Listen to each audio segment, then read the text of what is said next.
Hey everyone, and welcome to On a Water Break, the podcast where we talk about everything you and your friends are talking about at rehearsal on a water break. This week, we go on a water break around the world with our second stop, the Philippines. Hi, I'm Grantis. I spent a year and a half traveling the world, experiencing different cultures, and discovering how marching arts take shape in each of them. Now, I'm bringing those stories to you. Join me as I talk to people from across the globe to learn how they celebrate and evolve our activity in their own unique way. This is On a Water Break Around the World. Everyone, I'm Grantis Peranda, and we are having the second On a Water Break around the world today. Since it's our second rep at this, we are figuring things out, and we might be a bit shaky. So it still ain't going to be clean. I hope you understand and continue with the process. Now on to the show. I'm super excited to welcome Patricia Real Barairo for our podcast. I'm sorry I butchered that last name. And she is representing Color Guard in the Philippines, but I'll let Patricia tell us about herself. All right, you have 32 counts and only 32 counts to tell us everything about your life, and you will get 8 counts off the mat when you start. Are you ready? I'm ready. Let's do this. All righty, here we go. Okay, hello everyone. Mabuhay. I am Patricia Real Barairo from the Philippines. I am the founder and director of Color Guard Alliance of the Philippines. I'm also the vice president of Asian Marching Band Confederation and a founding director of World Marching Band Organization. I'm excited, although I'm a percussion player. I have this keen passion for visual arts and marching arts. That's why I started the Color Guard Philippines, and very passionate and a big dreamer and a believer of the opportunities that we have in Philippine marching band. That's why, like you, I'm this passionate and excited about this podcast. Yay! Did I do great? Is that You did on time? fantastic. On time. Yes, you That's did perfect. fantastic. I think, especially as a percussionist, you're ready to go right away with the clicks. Yes. Oh my gosh. So welcome to the show. Thank you Mhm. so much for being here. I really appreciate it, and all of our listeners really appreciate it as well. So let's start from the beginning. I want to get to know more about you, and our audience wants to know more about you. But you said you started as a percussionist. Like, tell us how you got into marching band. What was that like? Yeah, so a lot of misconception because I usually associated with CGAP, Color Guard Alliance of the Philippines. So they thought, oh, she might be a color guard. But actually, I started as a percussion player. I still am, although not practicing to perform anymore. But it started during my elementary days. I joined my school band, Project 6 Heatwave, Drum and Lyre Corps. I'm very grateful that I started with that band because I am based in Quezon City. Quezon City is like one of the largest city with marching band activity, basically with drum and lyre corps.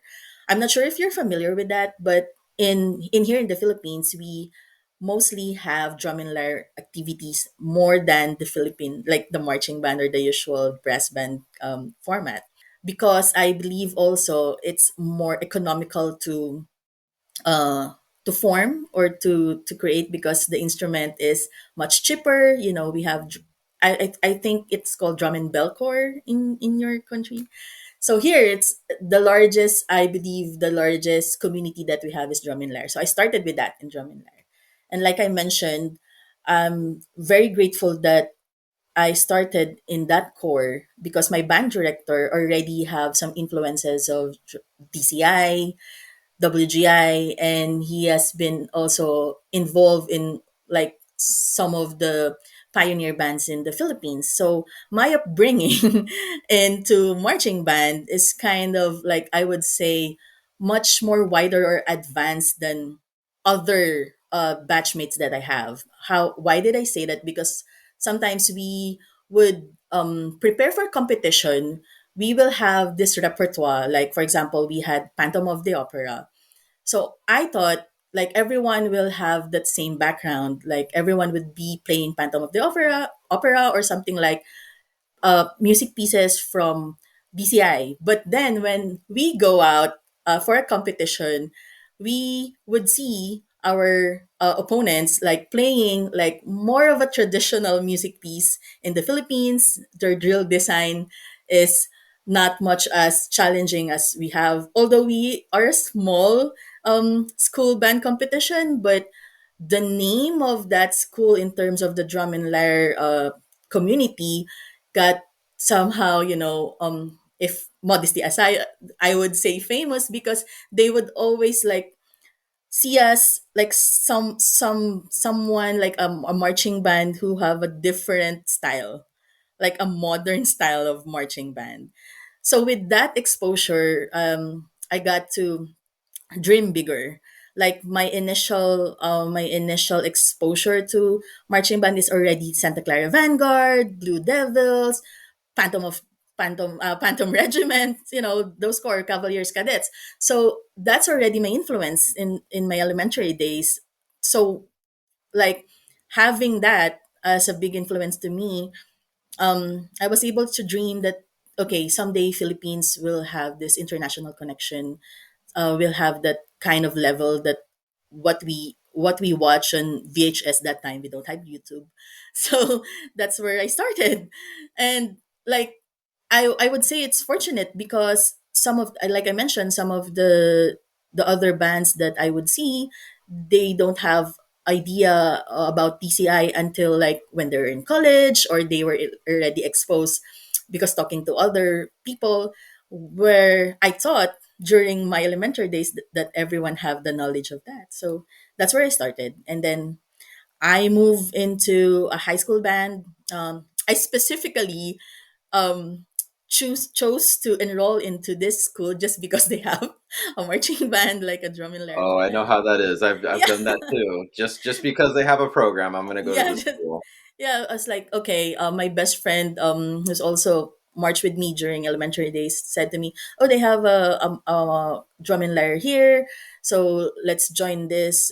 But that time, the band director is about to change. And luckily, the new band director is a famous person in the Philippine drum and lyre because he's the one who founded the first organization of Philippine drum and lyre. And he has a big Wow. influence to a lot of people and eventually became like a father figure to me in terms of my marching band career. So in my high school, what I believe developed on me is leadership. With his guidance, Sir Manny, my director in elementary is Sir Perry. So with those two, like Sir Perry's style, big influence with international, coming to Sir Manny's guidance of leadership and how he is so passionate when it comes to bringing everyone together, like that's why he created the Drum and Lyre Corps Association of the Philippines Incorporated, or what we call DL Copy. So that's one of like, if anyone from the DL Copy era would be hearing me, would it will feel them like a nostalgic feeling of hearing that organization name. So I was able to have a lot of practice in my high school days on leadership. Hence, towards my dream of creating my own organization, the CGAP, Color Guard Alliance of the Philippines. And basically, that's it. When I went to college, to university, I was able to get a full scholarship on marching because of marching band as well. I went to Oh, you can get a Fiati. scholarship if for Yeah, educational. yeah. I Yeah. went to Fiati University. That's where I met my band director, my maestro, Cornelio Ramos. He is then a principal trombone player in the Philippine Philharmonic Orchestra. He owns his own community band, family band, which is also known in the Philippine marching band community. In the college days, I think that's where I was able to expand my experience or connection when it comes to brass band, symphonic band, and orchestra, more in classical.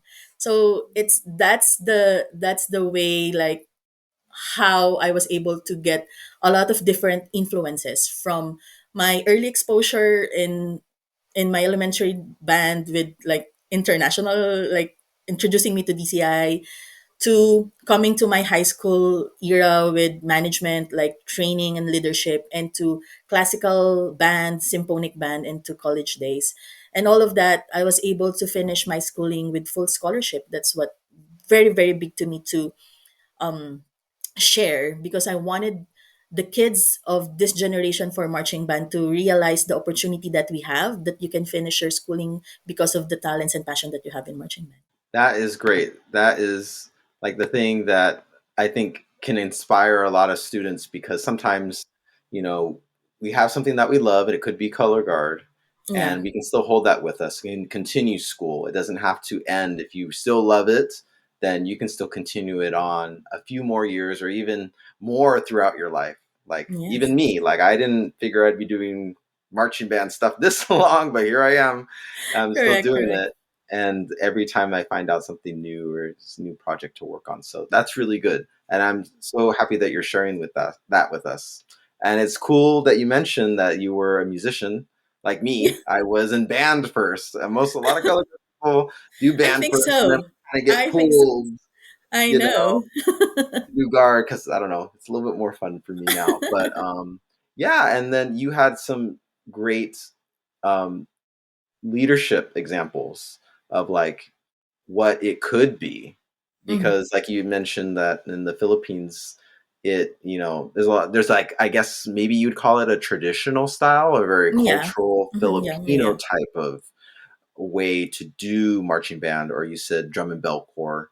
um, and can you talk a little bit more about the traditional side of it versus maybe Hmm. more the contemporary side that your band director is kind of showing you? um, Yeah, so like going back a little about like the culture of drum and lyre, because that's more of my first exposure rather than the marching band. We're in like my involvement in marching band just had to do like last 10 years when I started organizing competition. But basically I grew up with an environment of drum and lyre corps. Like what I mentioned, it's like most likely the biggest community that we have here, more than drum and bugle corps or the symphonic band or the marching band. You would see a lot of school band forming drum and lyre corps because, like I said, it's more economical to create because of the budget, something like that. So with me, going to why as a musician suddenly I put all of my passion into color guard. Not that I perform as a color guard, but the thing that I would share before, for the marching band, I would see that we are more involved, with parades. We do like competitions, full drill competitions like that. But I would see to it that there's not much of a visual aspect in every competition that I would observe or like we would join. Of course, it's we're big into like focusing on music, such things and such things. But since I always watch DCI show and I see like those times 1999, 2000, 1998, 1997, I've already seen the production value of the DCI shows that I've been seeing. So with that, um, I see the gap in the Philippine market or a Philippine marching band, that why does no mm, one really using the visual aspect of color guard that can provide, or like why is not everyone like putting up a lot of visual design, like props and such things.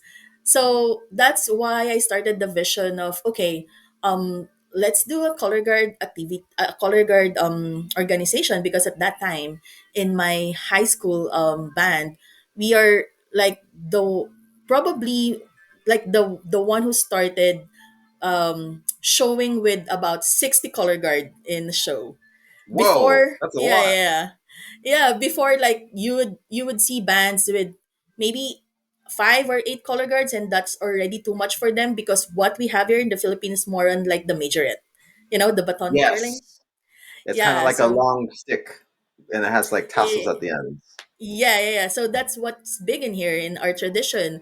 I might not be the person who could share to you the best about that history part of the marching band and the baton twirling, because I'm more on the drum and lyre part of it. But I would say before, color guard is not as much as recognized as what we have now. We call it actually a flag bearer.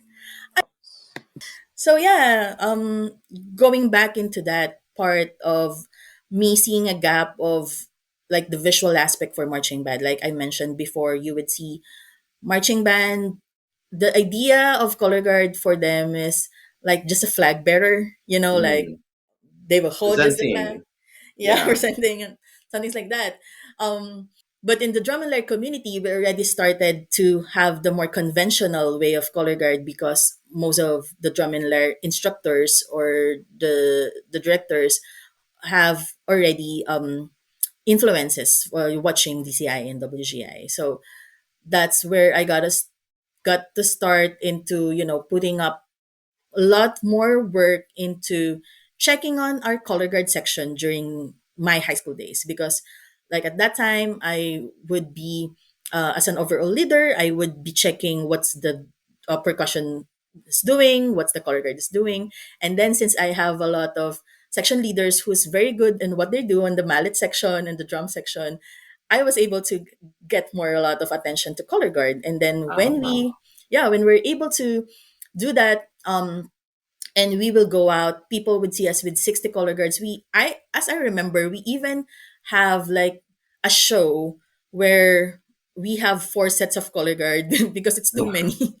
And so yeah, we were able to get the attention of the community on that, and a lot of people were seeing us as oh, they're more like on the color guard side of that, and they see the impact of having that visual aspect on the show. And that's where I started with the vision for SIGA for the Color Guard Philippines. And since since then, it's been such a journey to see how that a small desire of from your heart, like okay, that you would want this, and now as I see how big of the community we have now for the color guards, it's just amazing. Yeah, I mean, if people don't really know, if you go on YouTube and just type in Philippine Philippines color guard, there's a lot of videos and they're in different flavors. And like what you've talked about before, of like, it does. I mean, I wouldn't have even have known. You can see that there is a majorette presence in Mm, the Philippines, mm, but you can still also see is. that there are a lot of color guards. It's not a small thing. There might be smaller groups, but there are groups that are quite big, and there's Yes, different yes. types of performances. Can you talk a little Mm-hmm. bit about more about how you brought up more color guard competitions? Like, how did that come about? What is your role? So you were in high school and you finished and you went to university, and then after that, how did you cultivate more color guard within the Philippines? Yeah, so to talk about that, I would give a bit of a background history about how we started CGAP, but not to really just focus on CGAP, but basically I wanted to give you like for the community of Philippine Color Guard. So way back 2015, that year there is a national competition organized by the PDLI or Philippine Drum and Lyre Associate. It's the second generation organization from the DL Copy one, and we kind of assisted one group who will be joining that. I have a very close team. We call ourselves Powerhouse. It's seven of us in there, but a lot of people more helping us. Our last show was 2011. We did the show 2011. That's when we first introduced somehow the idea of a standard color guard show, because at that time already, from the influence of my high school days, everyone already is doing color guard, very excited to do a lot of color guard shows. But one thing I noticed when we did the 2011 show, um, we don't have the standard skill or like the fundamentals of color guard. Like what we're doing that time, choreography wise, is good, but there's no technique. So everyone is just excited to toss like 3 stories high. Everyone is just doing this and doing that, but it's good. Yeah. We have that. We have that, and I'm proud of what we have on that time. But I was thinking there would be more on this in the terms of technicalities, like how you would be doing it properly, or like it would be like much easier for us to do this toss, to do this. So luckily, a Filipino color guard performer from the US uh, s- studied nursing here in the Philippines. That the first one, it's Troy. So he kind of introduced us to like drop spins, to single toss, and things like that. We already doing those things, but not in the proper way because we don't have a hands-on training on that. One guy before Chris, if I remember him, he marched SCV before Troy. He also introduced some of those things to us. And then when Troy came, we were able to really focus on understanding, okay, this is drop spin, this is single toss, so we would be excited just to do a clean single toss at that time, with those eight color guards in MDLC, we would be excited. So we did that. We did a show on that. That's 2011. Everyone had a good impression of, okay, wow, you can be as simple and as effective as a color guard section by just doing this fundamental, choreography. At that time, everyone is on high on doing like a big choreography for color guard because that's what we thought should be. After 2011, we had a big gap here. And going back to 2015, the one that I mentioned, the national competition, the first thing I observed is a lot of color guard adopted or like had an influence from that 2011 show where they were able to use fundamentals for color guard but still doing a lot of their, the Philippine touch of how we thought color guard should be. And I'm so excited that those people who attended the workshop that we did back on 2011 to share the fundamentals are the ones who's directing the shows on 2015. So I said, wow, that's a good, like, transition from um having more and more understanding of how you should design color guard show, how you should do fundamentals and such things. But then I realized there's no a venue. There's no venue for these people to share all those knowledge that they have. Like everyone at that time is excited to like have their own, to explore on their own, but also competing to the others. Why not just gather all these people and we will be all together understand what we should do moving forward. So that's why I have that idea of, even if I'm not the color guard myself, I wanted to gather these people who is very passionate about color guard. We don't have much resources, we don't have training abroad, we don't know if we're really doing the right things that we should be doing, but being together like this because we have all the same passion, we could share like what are we doing And right share now, knowledge amongst share knowledge, yourselves. right? And basically just to open the network and the connection. I wouldn't want like we will be on the competition and we will see each other as competition for like, no, I would want everyone to be going to competition knowing that they'll be competing healthy with their friends and that they'll be growing together, like the much things that we have, like the small things that we learn, I'm excited to share to others. It's not like I wanted to hold this information because I want my group to just be the one who knows this. No, it's always, my idea is to always share whatever that you have because it will benefit the community as a whole. So that's why we started that in 2015 for the CGAP. And right now, of course, a lot of things happened in 10 years, and you can see different organizations now, much more groups doing their thing and such things. But the main point is we're able to start the idea of uh, working together for a one goal to promote the Philippine color guard community. So that's very much exciting for me. Yes, that is wonderful because that is just showing you that you start in a good foundation. Like, okay, we're going to learn how to do this so we're all kind of doing it the same way. Hmm. And then it grew out of there. You had some people that went to that and they are the ones that started to teach. And then you all still come together to kind of share your knowledge of like how to do a maneuver or maybe like Hmm. even I don't know. Do you discuss like things like costuming or like how to Yeah, have a yeah. team and how to have a group and stuff like that? Yeah, we did. Actually, I would also like to throw into sharing the history as well. Like this where will expand more, because right now, like I mentioned, all of the best choreographer here in the Philippines, I would say, like, started in the same vision as that first meeting we have in CGAP. Even though they have their own path now, different organizations that they represent, the main thing for me is we started that they believe into that vision 2015 back then.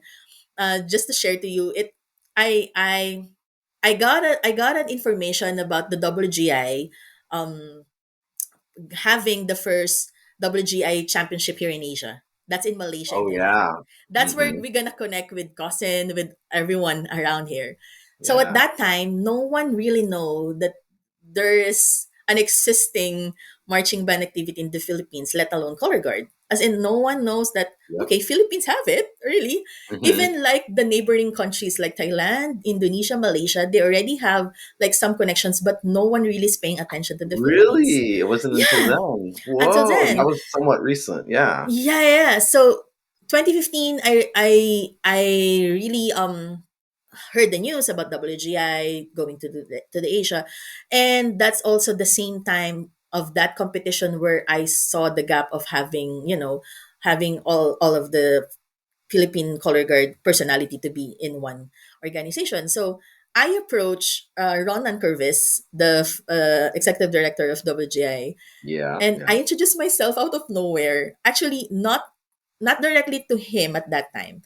I just messaged the information email that they have. If you have question, message this. I introduced myself. Like, I'm Patricia. I'm from the Philippines. I'm a very big fan of WGI. Blah blah blah. I heard that you're having a championship here in Malaysia and Thailand. How can I get an access? Because I don't know anyone from Malaysia and Thailand back then. And I was so Yeah. surprised. He replied to me. I was thinking, oh, maybe I'm gonna get, a default template, that would say, okay, you can register here. I'm surprised he replied to me directly, and he's the one who introduced me to Rosan, the person in charge in Malaysia with Datu Zul and cousin Super Setwang in Thailand. He introduced me. Okay, you message these people, then you can get access. So I messaged both of the organizers, because WJ Asia will be happening just a week in gap. Like, Malaysia will have week one and then Thailand. So you can actually plan to go both if you Yeah. will do it. So that's what I did. I said to Rosan and Cousin, hi, I'm Patricia, ganyan, ganyan. And then I said I really wanted to, watch WGI championship, and maybe if there is a chance for me to join if there is a workshop. I said to that. Then suddenly Cousin said to me, I do you better. Why not, like, gather a team and then bring it to the championship and join. I said, "Oh my god, that would be Yeah. nice." So we were talking about that maybe around end of May or early June, and then July we founded CGAP.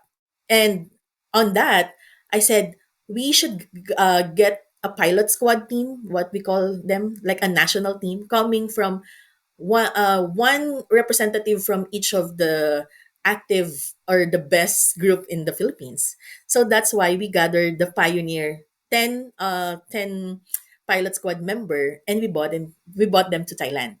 So Yeah. we were That's able to amazing. yeah, we were able to play in Thailand. We were not able to do Malaysia. I went to Malaysia, just me and some of the Hmm. directors, when we observed what they did in Malaysia. We attended the workshop. That's where I first met like Michael Gaines, Dennis Bonenfilio, Carol Abahata, Michael Shapiro. Those names that I thought I would never meet them like in person. I just watched their shows. I watched their career when I was in elementary, and then meeting them 2015. Oh my God, it's overwhelming for me. So I met them in Malaysia. I got excited about that, and a week, just 5 days after, we were, getting ready to bring the pilot squad team to Thailand. We went there, got the first runner-up against a very, very good group from Thailand. And why I'm saying this is because with that exposure, with that uh, moment, when we, it's the first for us to bring a Philippine team to that international arena. That's the start of everything that we're having right now. That's the start of the Philippine community being recognized, I would say, to like more of the people that we have right now. Like probably before, there are people who knows something about the Philippines that they know, but I would say that is the like ultimate first for us to open up the opportunity that everyone would notice the Philippine. And that's December 2015. April 2016, the first time. This is very momentous for me. Even now, every time I would say this, I would share this, it would give me goosebumps and I would like holding my tears because just April 2016, the following, there is the WGI Championship, of course. And it's the first time I saw the Philippine flag hang on the WGI World Championship Arena. Yes, Oh, because of the participation of Color Guard Philippines, Thailand, in yeah. Thailand. So they recognize all of the country that is now part of the WGI International. So they hang the Philippine flag together with other Asian countries. But for me, wow. I mean, imagine my 7 years old self who watches on VHS seeing the Philippine flag in the world arena. 2018, we went there. I went there in person, saw it myself. I feel like I bought all of my Philippine marching band friends with me there. Seeing that, it means I don't know if I'm just making a big deal out of it, but just seeing our Philippine flag there, knowing that some of the Filipinos marching in US didn't even know that there's an activity in the Philippines. And after that, we gain a lot of attention of our Filipino friends who are marching in the US and wanted to have a vacation here because they wanted to meet what's happening here. And Yep.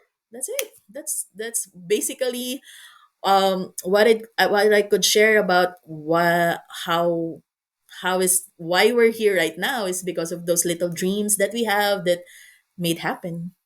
So, And that is completely phenomenal. And that really does like come full circle because you've really like yes.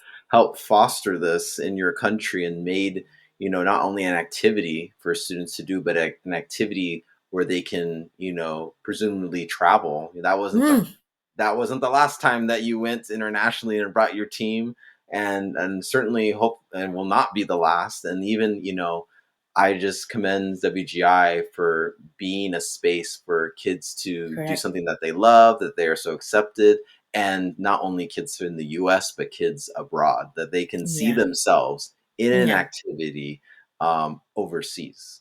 And you're right, and especially where I live from, Filipinos, there's a lot of them, and they're super proud, of their heritage. And then I would think that, there might be a Filipino in, the island somewhere, and they have a cousin that's marching, maybe even in one of the big groups over here, like James Logan or something like that, and they can be Yes. proud that they belong and that there's that connection. Yeah, actually, just you mentioned, like we now I have to go into this like what we have in the season of SIGAP.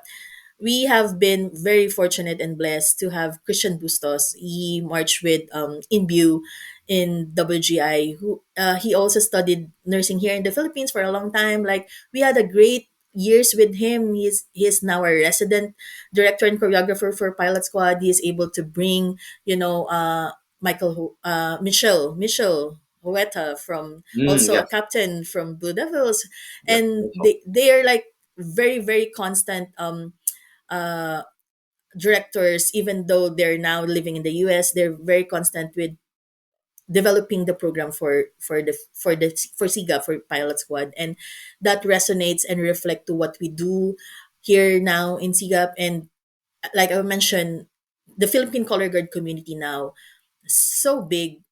It's not just because of the influence of SIGAP, but because of everyone who like us, very passionate about what we're doing. And I mentioned to you offline before we do on record, one of the things that in like indicator for me that the community that we have now is so much big and have a big demand is because there's a lot of manufacturers right now and suppliers, distributor of not just equipments, but like specifically color specifically color guard equipments, not just marching band equipment. So imagine before, like no one even giving importance on to what color guard could bring, to now that there is a demand in the market to buy printed flags, because every group now have that Well, such big they need influence. supplies. Yeah. So it's amazing. Like I'm not even like saying, oh, you should buy into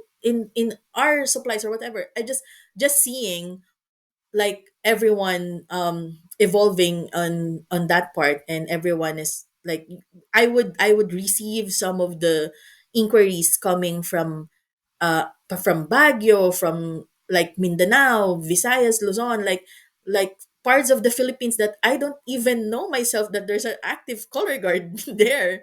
So like it's amazing. It's amazing how us, the Philippines, um not not popular for the world, to us now, seeing how the activity is growing nationwide is just amazing. And like you mentioned, I'm grateful, like the start of this is because of the connections that we have with WGI, but also now I would proudly say as well, because we have the Asian Marching Band Confederation. That's a close, a much more closer community that we have here. We started, most likely, every one of us started seeing what you're doing there in the US. Probably all over the world will be focusing on what's happening in the US, what's happening in DCI and WGI, and that's where we want it to be, and that's good. That's how I started. I got inspired of what you're doing. You're still up to now is the standard of what we wanted to do. But having the Asian Marching Band Confederation, the AMBC community here, it's us making a statement that we have a strong community here in Asia, and everyone should also be excited watching us, what's happening here in Asia. Because I've, like, for 10 years that we've been doing this, I've seen a lot of, our friends from Europe, from US. We will invite them to judge here, and they will be amazed, like speechless of Oh how yeah, much how there much are we have some here. Asian programs that I'm like, Yes. whoa, I didn't know. Whoa, there's so much talent here. Of course, Exactly. Probably like the skill level, we still have a lot of things to work if we were gonna be comparing it to DCI. But just seeing what we have here, like culture wise, I would say that there's no such like comparison of, if you see a full marching band in Indonesia, and they will be doing a repertoire about like like their culture, like very much culture based. It's very different when you watch that to watching and being amazed of, like, for example, what's happening in DCI.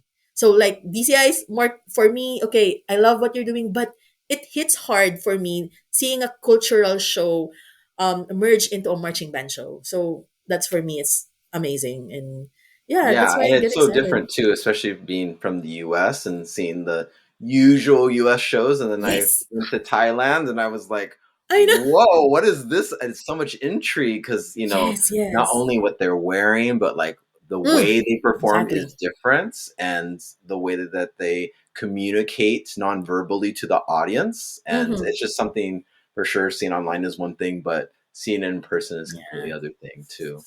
We're going to take a quick commercial break and then we'll be right back. So hang tight.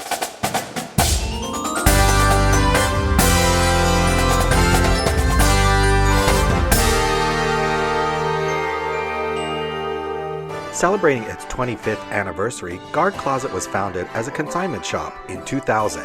Since then, it has grown to become your one-stop shop for the marching arts. Do you need consignment uniforms and flags for your color guard, marching band, or drumline? We have thousands of sets of consignments in stock and ready to ship. Do you need show design and custom choreography? Our designers have years of experience in the marching arts. Do you need to sell your items and clear out your storage areas? We take in more than 600 sets of consignments each year and return hundreds of thousands of dollars to our consigners for their sales. Do you need to have your students order shoes, gloves, and other equipment? We can set up a microsite for easy student ordering of a wide variety of items. Do you need custom costumes or flags? We can help get you great designs from our team through top vendors like Show Day Designs. Have you listened to our podcast On a Water Break? Weekly episodes and bonus content keep you entertained and informed with what's going on in the marching arts. For over 25 years, Guard Closet has been here to help. Check us out at guardcloset.com or follow us on social media.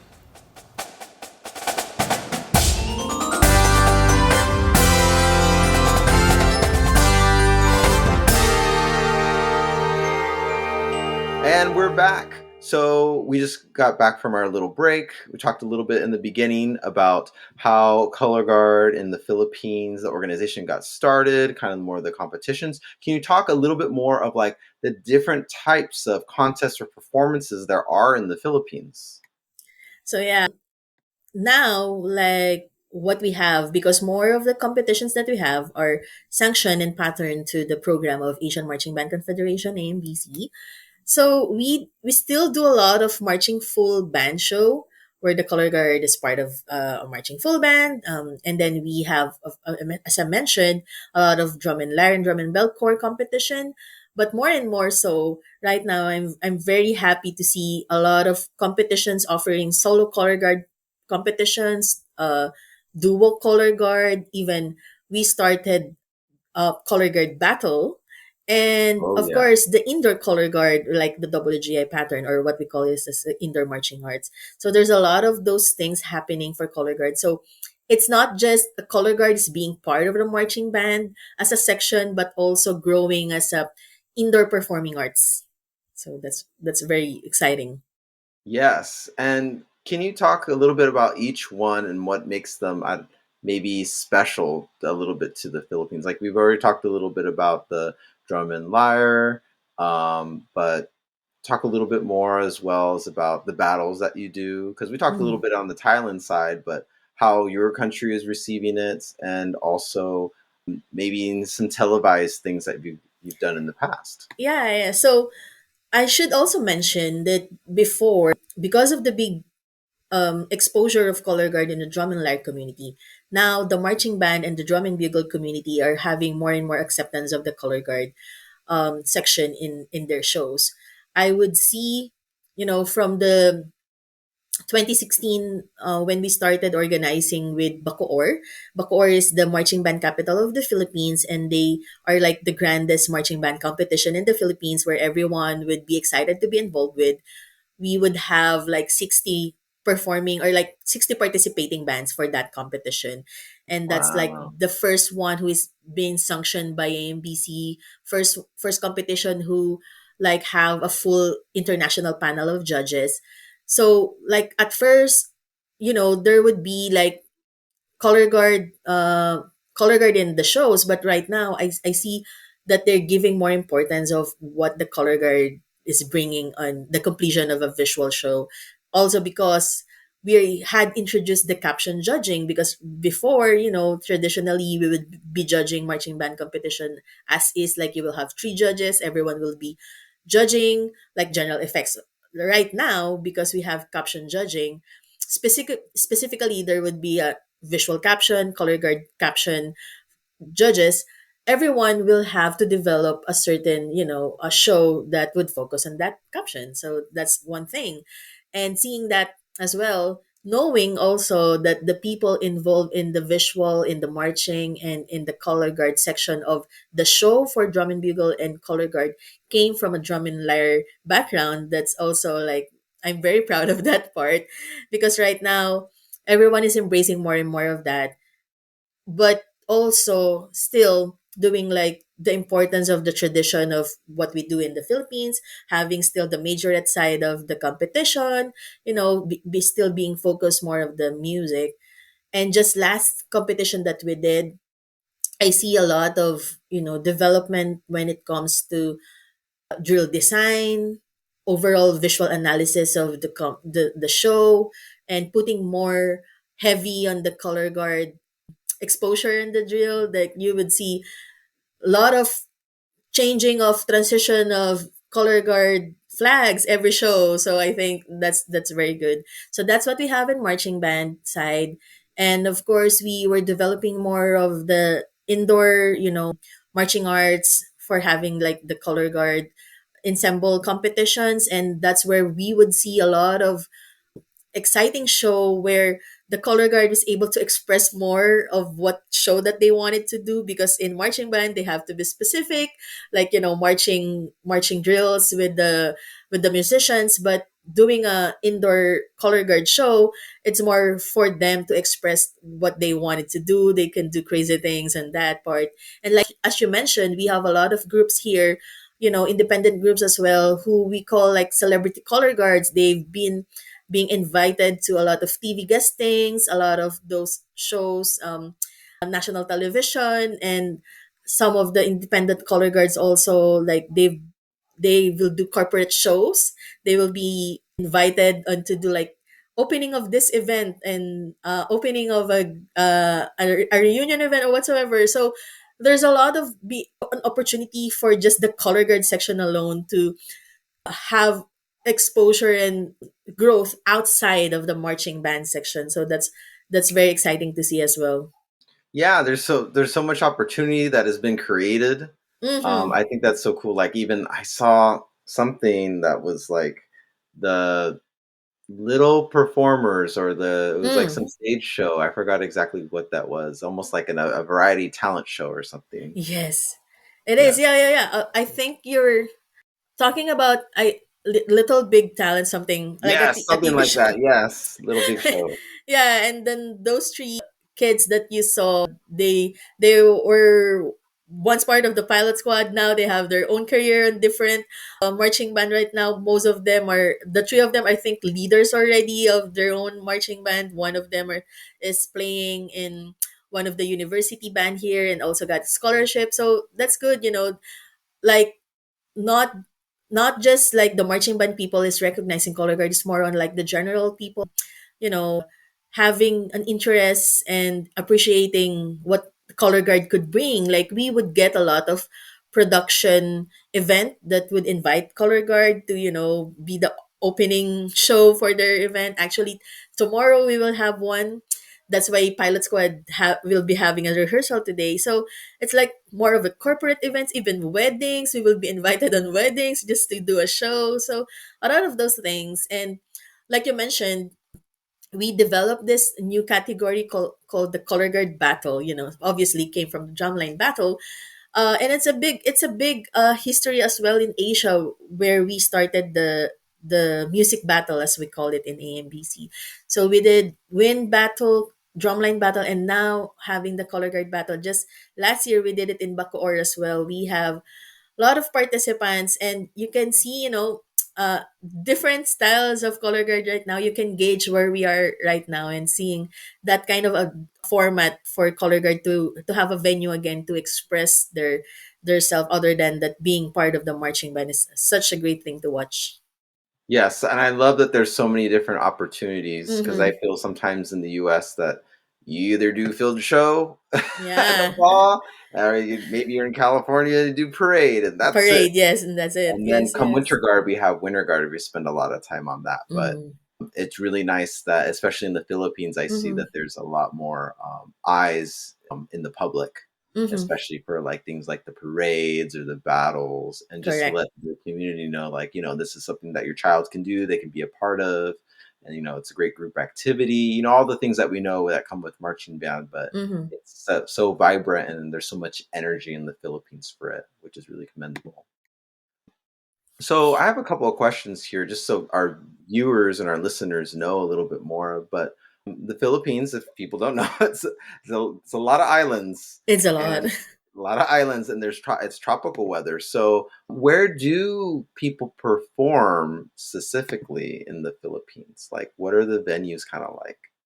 So yeah, like you mentioned, we are composed of like 7,000 more. I should have researched that so I could give you a specific. But yeah, so like we also have like three major islands: Luzon, Visayas, Mindanao. As you said, tropical country. That's why we don't usually use a winter guard terminologies here. We use it at indoor guard something, because there's no winter here. We usually perform like outdoor. It's always outdoor.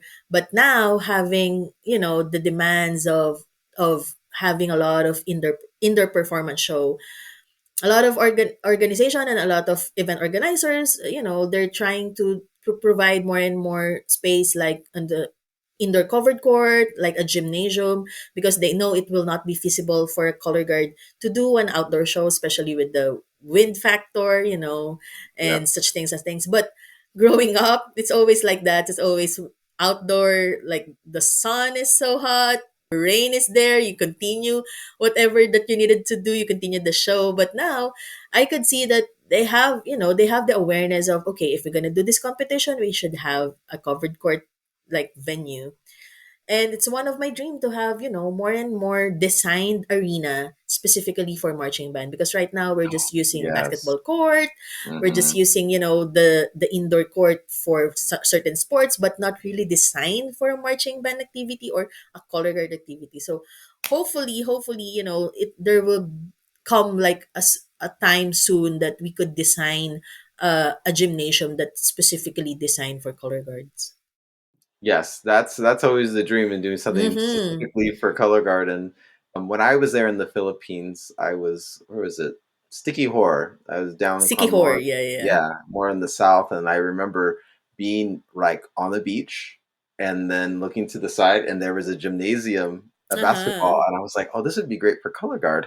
And Yeah, but yeah. it's like a half outdoor inside Mm-hmm. basketball court, Yes, yes, but yeah. it's covered, and that's the main thing, just in case it's wet or the Yes. blocks the wind. But that's Mm-hmm. kind of what it is in the Philippines. It's just a different environment because in the US we have inside, and they're Yes. different from the East Coast to the West Coast. But this is like tropical weather. You have to visualize like there's probably a beach right next door. So Yeah. just different environment is pretty cool. But talking a little bit about the islands, so how do people travel sometimes to the competitions? Like, what is that like? Bringing a team from, what you said. I Mm. forgot exactly. What was the name of the main competition that you have in the Philippines? Bacood. Bacood is the grandest marching band competition in the Philippines. So it is hosted by City of Bacoor. Yeah, that's cool. And then how do the students get there, or what is that kind Yeah. of like? So since the Philippines, like a lot of islands, as you mentioned, there is a challenge in like going into competitions like this. I believe like the farthest one, the participants that we had before, there's like from Davao City. So it's from the Mindanao part of the Philippines. They have to take a plane to travel to city of Bacoor. And most of the performers here, although around just Luzon, that they can travel by, by bus, and they would travel like 12 hours, 16 hours just to be there. So Wow. there's like same goes with some of the groups in the US. Probably they do that, they travel like that. And to be honest, it's a lot of challenge when it comes to financial, because you have to check the logistics and things from transportation, instead of like putting that fund into your show, you're funding the show. You also have to also think of how you're gonna arrange the transportation just to participate in such competitions. But luckily you will still be able to manage that, and I believe everyone is like working their own programs uh in their band. Like if they wanted to join, they would do fundraising so that they could join. Like what's good with Bacoor as well is they provide the financial assistance to the band, to help them with transportation, to help them with the foods. Not maybe not as a full amount that they could give, but where else where you find a competition that the organizer is the one providing a financial assistance, so that the group could at least have some support to travel going to the event. So I'm very grateful that they have those program, and they have a lot of other programs as well supporting the national organizations. They would be giving, okay, so grants, something like that. So the organization will send them proposal that this is what they wanted to do, and then they will provide grant or some support. So it's a continuous process. Like for CGAP, if ever that we would have some workshop, like last year we did a big camp spin, what we call it, our color Oh, guard yay. workshop. Yeah, that's camp spin. So we partner with Bacoor, and then they provided the venue for us, and they even provided food for the participants. So those things, there are some programs sorry, around that supporting to continue the activity for marching band. That's so great because like that's the thing a lot for me especially is like going Mm. on those little trips and like going somewhere with your team and then seeing Mm, other groups and then it just makes exactly. that fun, competitive, but also, the camaraderie of like, oh, people are doing this the same way. I want to go see their show and it's Exactly, great that you're exactly. making those memories. And I want I think like some like also the groups from like Zamboanga and other groups also like they're like last year I just have to say like three groups from Lucena, Quezon traveled abroad to join competition, and it's not even a group from Manila that you would expect someone from Manila will be the one to do a lot of competitions abroad, but I'm just very happy to see that a lot of lots of provincial groups are trying it to have more exposure to international community, so that's great to see as well. Yes, and especially with the international thing, like that's how I Mm. met you Oh over the yes. Thailand competition. That was so great. You gave me like some chocolate. Thank you so Oh much. yeah, I remember. I always Yes. like have that thing.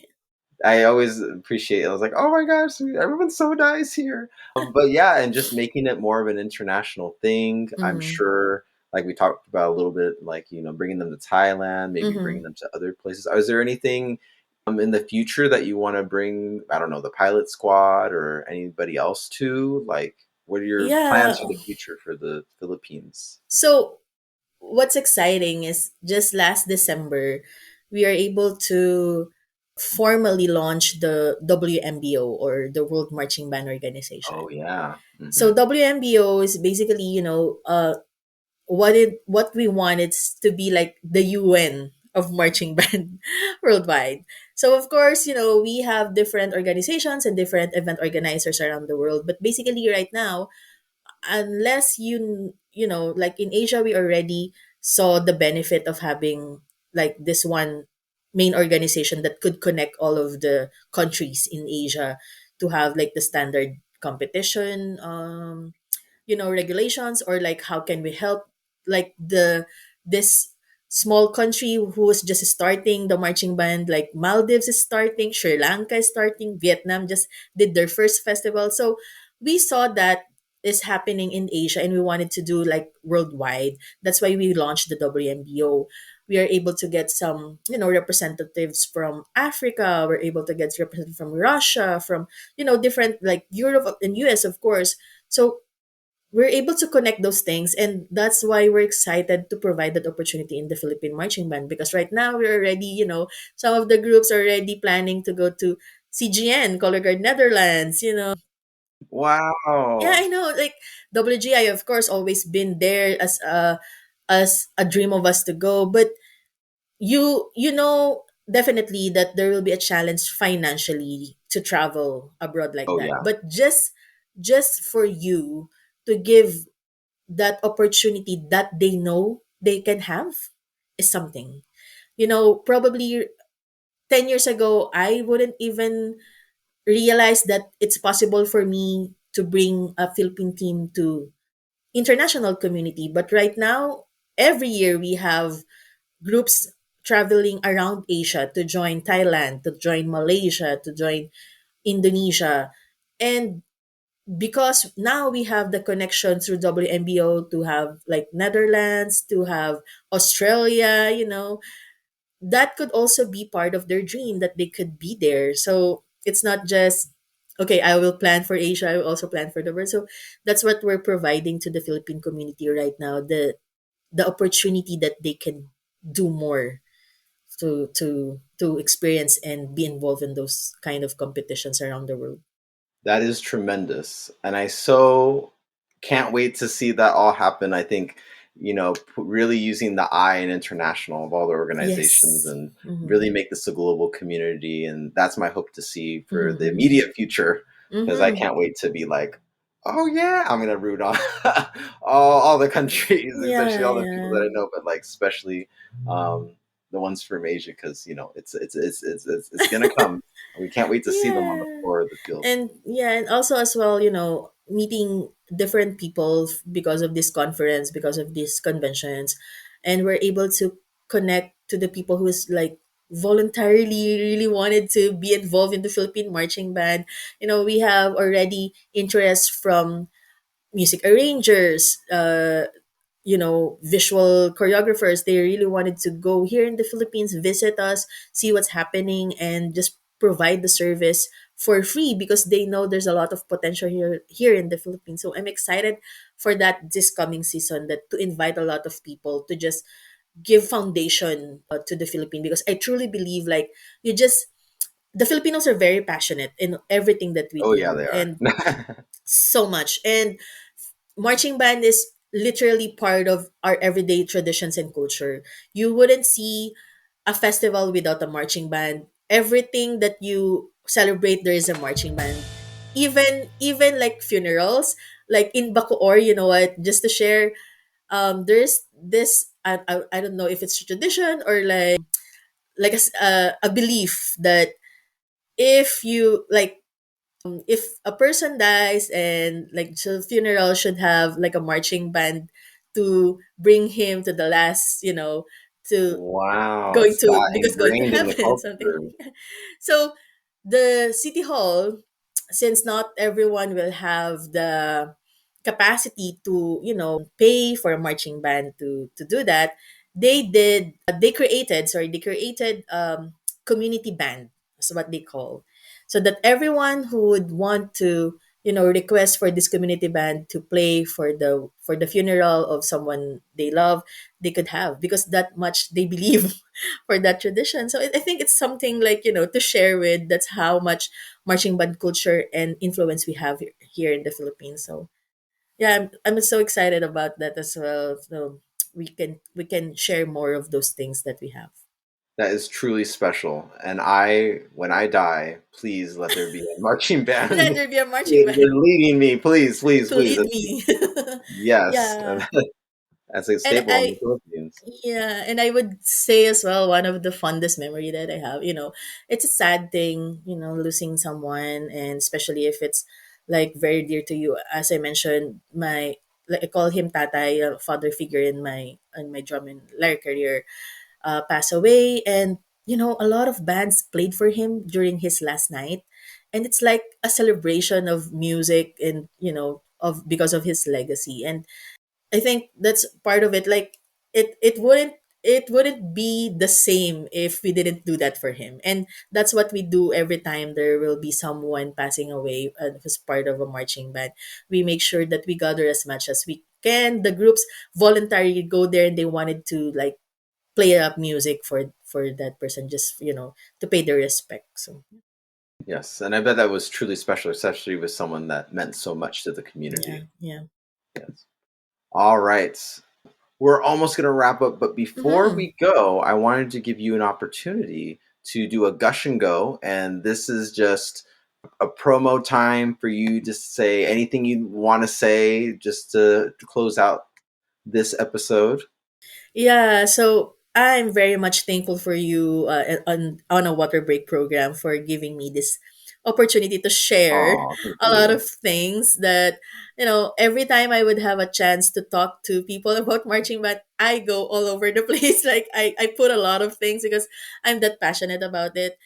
And just to let everyone know that CGAP is celebrating its 10th year anniversary this year, 2025. And I cannot believe we're on 10 years already. And we have a lot of things planned for this year. We are planning for a concert for the pilot squad that will be on July, on the actual birthday month. We will be having a season 2 of C.PH. We call it Colors of the Philippines, at a concert at the park. We also are planning for a spin fest. It's a color guard competition. It will also be somewhere maybe August or September. We be having series of camp spin. That's a color guard workshop. We will be doing actually our road show of camp spin. So it's not just gonna be in Manila. So everyone look out for that. We're open for invitation as well for exclusive camp spin for your school, for your city, and we have a lot of programs for international engagements with AMBC and WMBO. We are already planning to bring some groups going to Indonesia, going to Malaysia, going to Thailand. So that's all planned out for this year. The national organizations are continuously doing programs on their own. I can see a lot of upcoming competitions, workshops as well for different organizations. And I just wanted to also put into word like just what we are planning to have a like an expo grand expo or convention for manufacturers and suppliers of color guard equipments as well as other marching band equipment. We wanted to be more sustainable like in the local market, as much as we also wanted to acquire different advanced equipment from import equipment. But just to let you know that we have a lot of suppliers and distributors as well in the Philippines. CGAP is continuously promoting some of products in CGAP stores. So if you need, a rifle, we're already developing our own rifle here locally, our own equipments as well. We continuously distribute printed flags and gloves, and we are accepting just a solo order is okay, because others would think, oh, we need to buy like 20 pieces. No, you can invest your own one piece solo flag, one piece rifle, just to have your own equipment to continue your training. So that's one of the things that I wanted to share, and just very, very excited. We are just in the first quarter of the year, not even March already, but there's a lot of the calendar activities already. So just watch it for that. Connect to our social media, and we'll be happy just to have you in the CGAP as well. You can audition to Pilot Squad. We have every month audition. You just connect with us, and we'll be happy to have you in the family. Yeah, so hear that, audience. So if you want to go to the Philippines and you want Yes, to as well. spin, you could presumably join the Philippine Color Guard CCAP, and also like sounds like you're welcoming some people from abroad to come and see what the Philippines has to offer, maybe even help out every which way they can. And also, like me, I was looking in my Instagram and seeing all the products that they're selling. I was like, I want this for my kids. Like, I haven't seen this design in the US. So, they have some cool products in the country as well. So you can look for that there as well. All right. We are going to finish out and we'll be right back.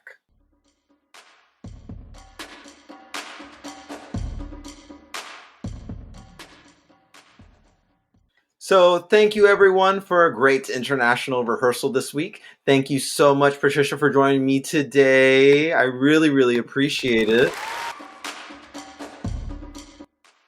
Oops, sorry about that. Thank you so much. I really appreciate it. If people want to find out more about what you do or about the Color Guard in the Philippines, who should they contact? Who should they follow? Oh yeah, so you can follow Color Guard Alliance of the Philippines on social media. Just type CGAP or Color Guard Philippines. We have on Facebook, Instagram, and TikTok. I'm very proud that our captains is the one managing it, so it's more like relatable for others. The content of that is more of like a daily basis. So just connect with us through our social media, and we'll be happy to engage with you in any discussions that you wanted to. Yay! And lastly, audience, don't forget we have our YouTube channel that now has many of our interviews coming out, and as well as full video editions. So go and subscribe so you don't miss those.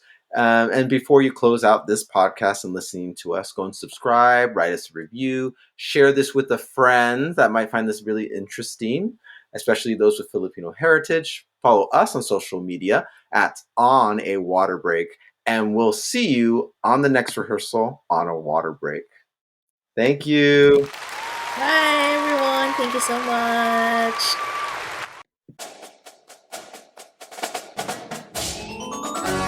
The On a Water Break podcast was produced by Jeremy Williams and Christine Ream. The intro and outro music was produced by Josh Lida. To learn more, visit lidamusic.com. And until next time, thanks for tuning in.